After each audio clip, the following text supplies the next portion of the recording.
The rain has come and saved the day for England. Unfortunately, Australia's plan to come out, score a quick 250, declare and bowl England out for 120 didn't come to fruition. And instead, the last day and a half was rained out, and they retained the Ashes by default. But in all seriousness, Australia have pulled off the great escape and avoided a belting from England in the most test cricket way possible.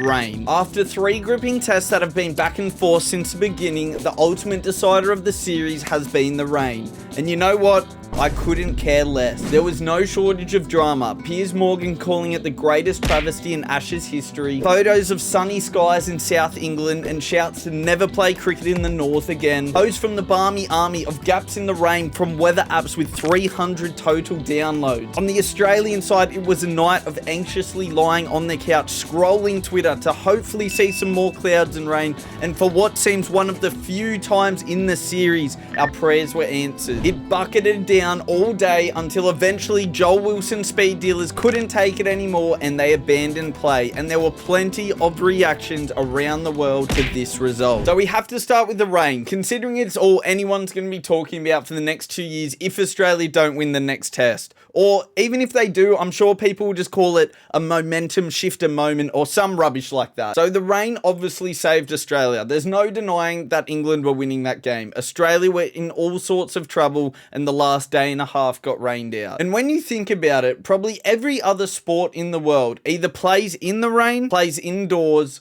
or has a backup plan for when it rains. Cricket would have to be the only sport in the world that lets rain actually affect the outcome of the game. So it makes no sense, and it probably should be changed, but I feel like that's a part of cricket, and that's a part of what makes it so good. There are so many different factors that come into play, and you always need to be thinking about these things. Of course, I act like this because I'm on the winning side, and whenever a result is affected by rain and you're on the losing side, everyone just becomes ICC coordinators and suggests 3,800 different ways to change the laws of the game. And I saw a wide range of things today. Some were just utterly insane, such as some saying switch to the pink ball on day 4 so the batsman can see it. That makes heaps of sense. But then there were actually some very valid claims, and I do actually agree with some, such as maybe reserving an extra day play if needed. And I actually don't know why they cannot start earlier and play later. In England, it's sunshine till 10 p.m. That would make sense. But at the end of the day, this is Test cricket. And this is how Test cricket has been played for a long time. We're all aware at the start of the Test, the last 2 days were going to be pretty much complete washouts. We all knew that if Australia go 2-0 up, the likelihood of at least one Test in England where it rains for 70% of the year would probably receive rain. It's a shame that the Ashes were retained in this manner, but at the same time, I feel like it is what it is, and it's still set up for a great ending. I just think there's been a lot of dross on Twitter, absolute rubbish coming out of some people's mouths with ridiculous reactions just because it got rained out. It's a part of cricket. It's happened to every single team. It happened to Australia back in 2000. No, the last Ashes in Australia. They're going for a 5-0 and one of the games got washed out and they couldn't get it. It's part of Test cricket. It sucks it happened, but I think some of the reactions were ridiculous.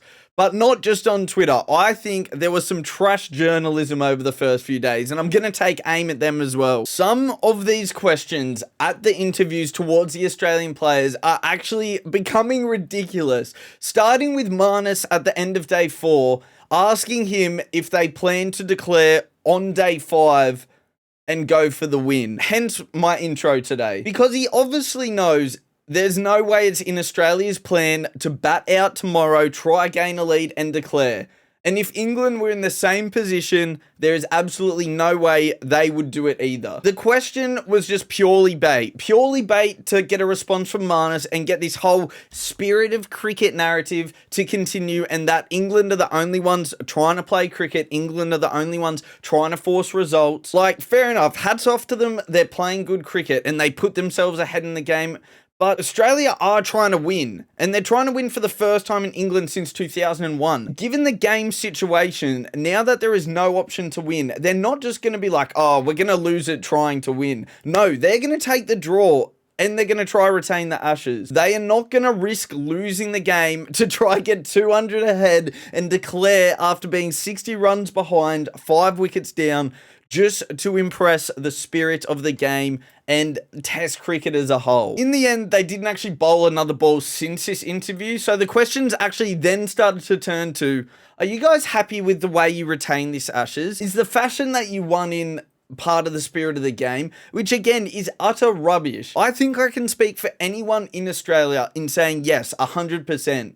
I do not care that we won the Ashes via rain. But it's another obvious question where you know the exact answer Pat's going to have to give. He said something along the lines like, obviously we didn't want to retain in this manner, but we're also happy about the outcome. That's paraphrasing a little, but something along the lines of that. But it's pure bait journalism, because no matter what answer he gives, he's just going to get thrown to the wolves. If he says no, I don't think it's good for the game. I don't think it's great for the spirit of the game. Everyone's just going to jump on his back. Everyone's going to attack him. But then what? He says, yes, I'm more than happy to retain the Ashes in this way. Then it's just this whole spirit of cricket, England being on their pedestal again. Like, what are these questions? What do you want him to say to this? It's pure bait journalism. And even though this is still going to go down as one of the greatest Ashes of all time, there's so much limelight given to these non-controversial issues just to get turned into controversial moments. Again, the Bairstow stumping and this rain. Rain's always happening in Test cricket. We don't have to turn it into something controversial. We don't have to blow it out of the water every time. But regardless of that, I think both teams still have a lot to play for. Australia retained the Ashes back in 2019 when Smith absolutely carried the entire series. But then we threw that last game where they could have and probably should have, I guess, not the game itself, but the way they were playing. They were quite dominant throughout the series, and probably should have gone on to win that. That was their big chance for the first time in a while where we felt like Australia were on top and they could have won that series. And they didn't. They lost that last one and drew the series. So they're well aware. And I think Pat Cummins actually said a lot of the team is still from that 2019 tour. So they want to win that series. They've just been absolutely pumped in this game, and they want to get that back. So they're going to be playing for everything. England, on the other hand, won last game and would have won by quite some margin this game had the rain not started to pour down. So to go and win that last game would not also only be a moral victory, but also a way of saying, I guess that Bazball era is here. Had it not been for the rain, we could have won. I feel like they've got a lot to prove still and a lot to play for, and kind of show that they're consistently getting better. And I think Ben Stokes called it a legacy. Maybe not a legacy yet, but creating this team that can play this great style of cricket and get results against top teams. They're already doing great, but getting that final win and at least drawing the series would be an absolute massive achievement for England, especially after they went 2-0 down. So last video, I made a comment on Marnus losing his head a little and how he would throw away his wicket once he was set and scoring runs. And it seems like every time I make a small remark about a player, his form just absolutely turns around. Bar David Warner, who is due for a knock. He's the only one who's escaped this curse. But Marnus was no different. I made the small comment that he's throwing away his wicket a little bit. And I make that comment and he goes and proves not only me, but pretty much everyone wrong by playing almost the perfect innings. He went out under tough conditions and he batted for the majority of 30 overs. I think he probably batted, 25 of them, 24 of them. He saw off the fast bowlers while they were still allowed to bowl. And then when they had to come off, he started scoring freely. He looked really good. He was playing cover. He was playing leg side. He ended up putting 103 runs with Marsh, all under lights. And of course, he passed a century for himself. I don't know. It just felt like this was one of these prove yourself innings. And it's great to see he didn't let the pressure of him getting a couple of bad scores and getting out cheaply get to him. He didn't let the pressure of the game get to him when they're in a lot of trouble. He didn't let the pressure of the series because it was almost looking like a certain to all. And he just got stuck in. He put his head down, got stuck in, did exactly what Australia needed to do and got his 100. The only slight complaint I guess you could make is after he got his 100, I don't know if he thought maybe it's a good time to start attacking England's lead and try score a bit more freely because the spinners are on, and he was scared that the fast bowlers would come on again either later or the next day. But he seemed to loosen up after his 100, and play a bit of a rash shot when he got out, but he faced 180 balls, 111 runs. You can't really complain about that, can you? And all while this was happening, Mitch Marsh up the other end scored 31 not out, and it was probably one of the best and most important 31 not outs you'll ever get or you'll ever see. He ate up 107 balls. Much like Marnus, he kind of took the brunt out of the attack. And then he played really well against the spinners as well. He blocked really well. He hit the occasional boundary. He's pretty much now put him in a position where he has to be picked. He got 100 in his first game, and then he got 51 in this game in the first innings, and then obviously that 30 not out. And now he's gone from having a free holiday where he's just gonna... He was a surprise pick. He was just going to fill the numbers. I thought he was over there for team morale, if I'm going to be 100% honest. And now he's potentially Australia's number 6. Like, he could be Australia's number 6 for a while, given his form and also given Cameron Green's kind of lack of confidence at the moment. Amongst all the chaos so far, who would have picked at the start of the series that Mitch Marsh would not only play a game, but probably look like Australia's best batsman so far. The commentators are probably shedding tears on the sidelines as they can't use up 3 hours of their day commenting on Green's long levers in gully, but I don't see a way that Mitch Marsh can't play now. Obviously, it was a little bit of an anticlimactic end to it all. And of course, the rain was the main factor of that. But I also thought, considering how well England played pretty much throughout all of the game, more importantly, how well they bowled throughout the game, I thought they were going to run through Australia. Or I thought at least, say they played the 30 overs that they did, I thought they would have taken at least 3 or 4 wickets in that time. But it almost looked like they'd run out of legs a little bit. I know this probably sounds harsh, and it definitely is harsh given how well they played. It's not a dig at England in any way at all. But it did just surprise me a little bit how easily Australia managed to make it through the overs. The conditions the day before were way easier to bat on. England smashed Australia pretty much all day and then sent Australia bowled them out at the end of the day. But when Australia were batting, they were in all sorts. By the end of the day, they had already lost Khawaja, Smith, Head, and Warner. Yeah, they lost all of them by the end of day 4. So I thought under lights, even though they didn't have the fast bowlers for very long, I thought they were going to pick up more wickets than they did. It did surprise me a little bit. James Anderson seems to be having a really tough series. And again, who would have thought Mitch Marsh would be scoring hundreds and James Anderson would be struggling to take a wicket? But he didn't really create much. Broad, who has been their best bowler and has pretty much done everything for them this series, didn't really create much. Moeen was bowling absolutely terribly. I mean, some of the porridge he was tossing up, I don't think I've ever seen so many full tosses from a spinner in a spell or in a test match.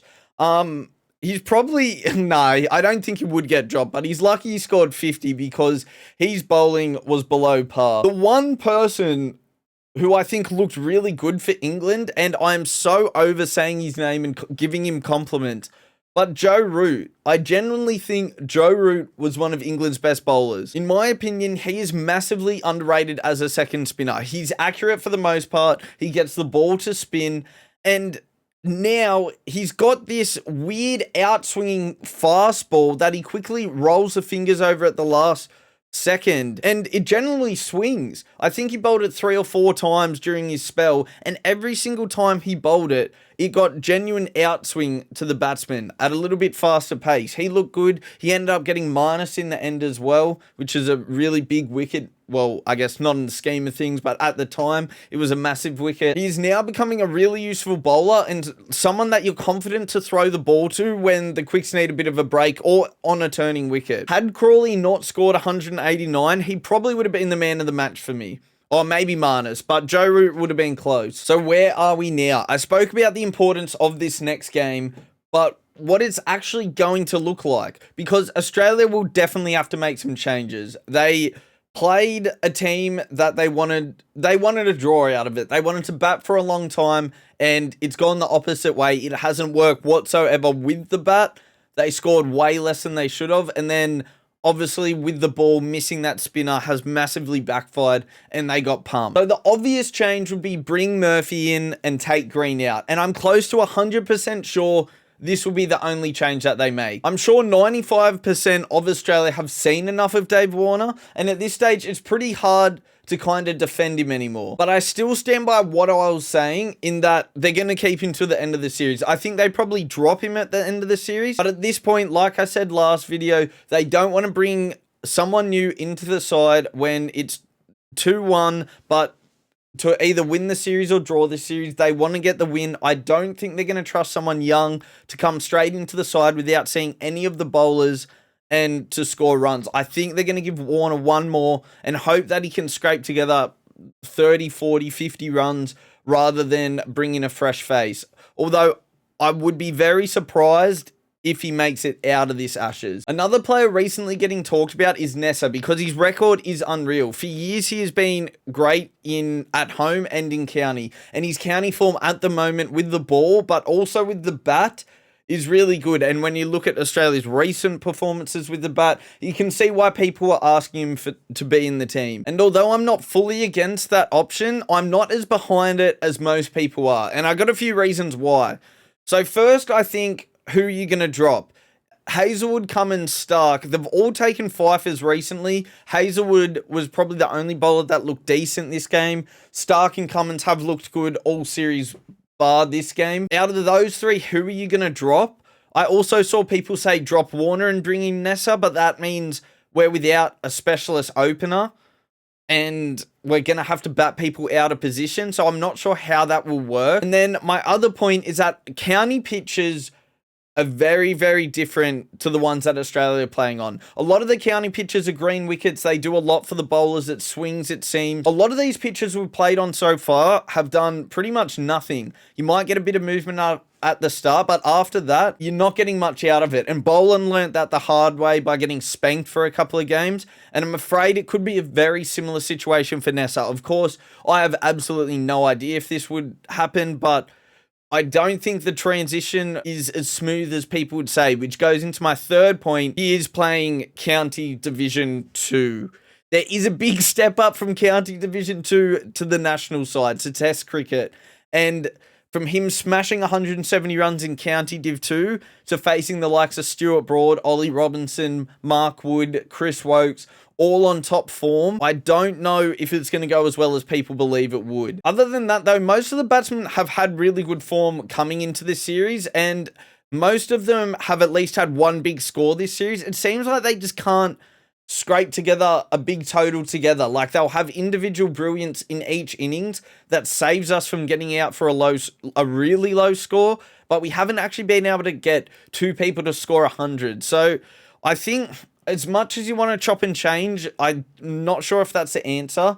And I think Cricket Australia really are only going to make the one change of Murphy in for Green, and they're going to keep the rest pretty much exactly the same. In saying that, the one thing I do hope they change is the field positions. I know they know 10 times better than I do, but just from watching all these games, it makes you wonder, why don't we just bowl good balls on off stump and see if they can smash it over our infielders? If they can hit the good balls, so be it, but I don't know about letting them rotate the strike. Again, I am completely unqualified and lack knowledge in this department where they've been playing for Australia half of their life. But I don't know. It looks like we need to try something different. I hope they do. And on the England side, obviously they're looking at top form. I mean, they're not really going to change a whole lot. I feel, if anything, again, Anderson hasn't been great this series. I feel like they might drop him for most likely Robinson, but maybe Josh Tongue. All their batters have been in top form the last few games, bar Ben Duckett. Obviously, he started the series really well, though, so they're going to keep him in. So I feel like it's just a bit more of the same kind of attitude. I mean, they were looking so good that game. I feel like they're not going to swap a whole lot up. Either way, it's going to be interesting to see how both teams react to this result, and I feel like it's going to be a great game despite Australia retaining the Ashes via the rain. There is still a lot at stake. There's everything to play for. I'm all about it, and we only have to wait 3 or 4 days this time. I'll see you all there.